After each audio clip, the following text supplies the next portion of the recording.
आज की कहानी है सेल्फ रिस्पेक्ट।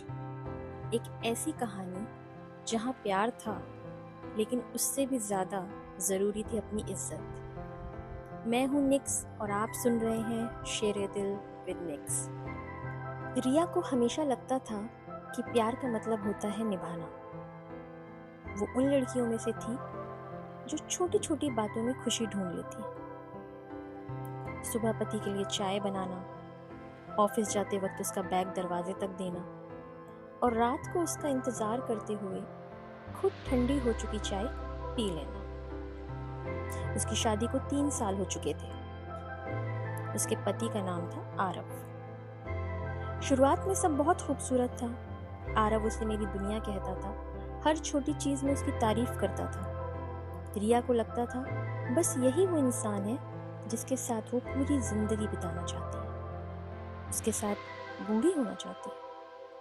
लेकिन धीरे धीरे रिश्ते बदलने लगे और सबसे कड़वी बात ये होती है कि रिश्ते कभी अचानक नहीं टूटते, वो धीरे धीरे इंसान को अंदर से तोड़ते हैं।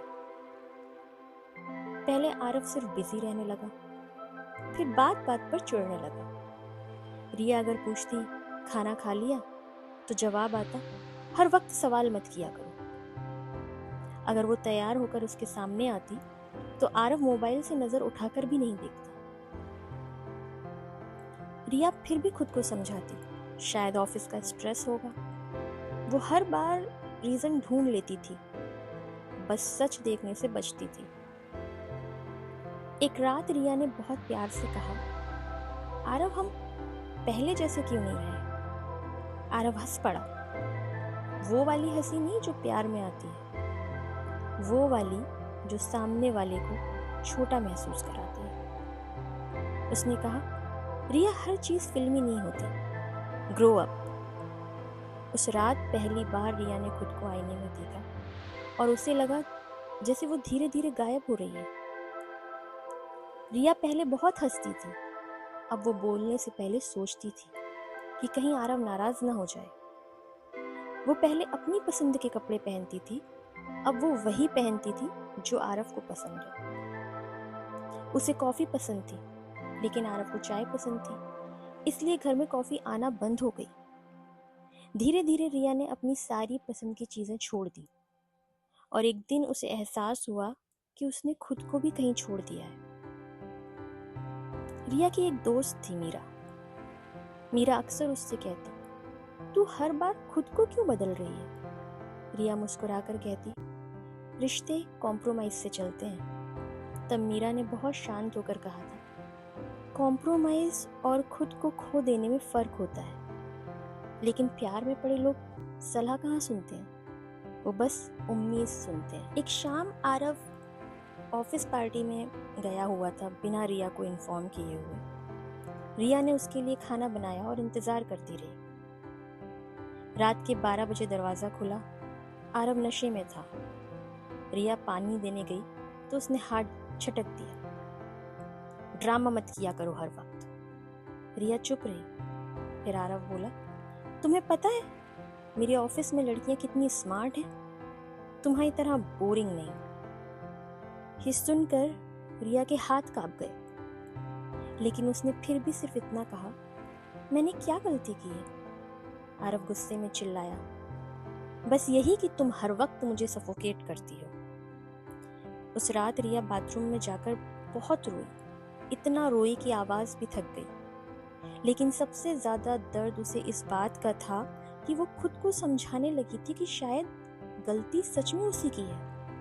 और यही वो पल होता है जब इंसान अपनी सेल्फ रिस्पेक्ट खोना शुरू कर देता है।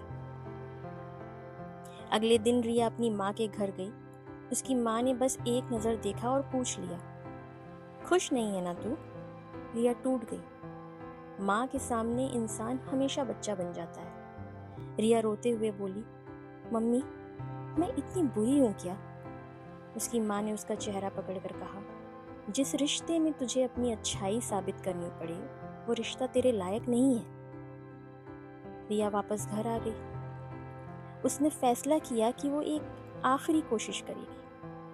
उस रात उसने आरव से कहा, मुझे तुमसे लड़ना नहीं है, बस इतना जानना है कि क्या तुम अभी भी मुझसे प्यार करते हो?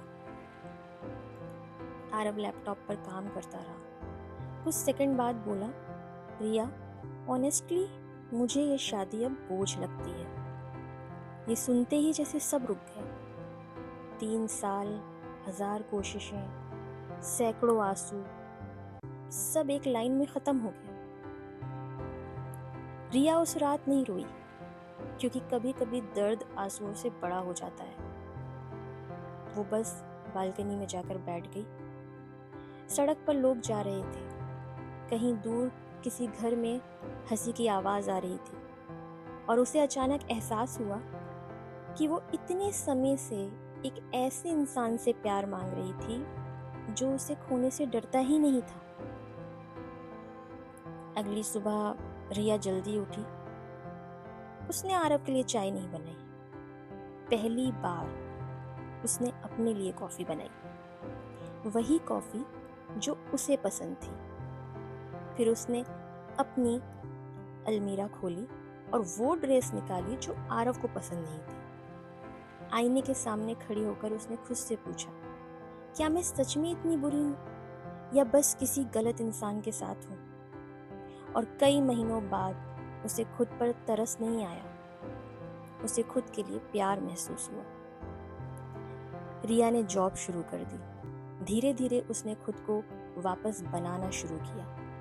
वो फिर से हंसने लगी, दोस्तों से मिलने लगी, अपनी पसंद के गाने सुनने लगी। हाँ, दर्द अभी भी था, लेकिन अब वो दर्द उसे तोड़ नहीं रहा था, सिखा रहा था। एक दिन आरव ने उससे कहा, तुम बदल गई हो। रिया मुस्कुराई, नहीं, मैं वापस वही बन गई हूँ जो तुम्हारे लिए खुद को खो चुकी थी।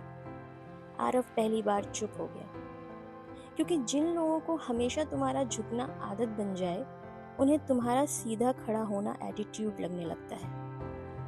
कुछ महीनों बाद रिया ने घर छोड़ दिया। ना कोई बड़ा झगड़ा हुआ, ना कोई फिल्मी सीन, बस उसने खुद को चुन लिया। और खुद को चुनना कभी सेल्फिश नहीं होता। कई साल बाद रिया एक कैफे में बैठी थी। उसके सामने कॉफी थी, चेहरे पर सुकून था। तभी उसकी नजर पास वाली टेबल पर बैठे एक कपल पर गई। लड़की बार बार अपनी बात रोक रही थी, सिर्फ इसलिए ताकि लड़का नाराज न हो जाए।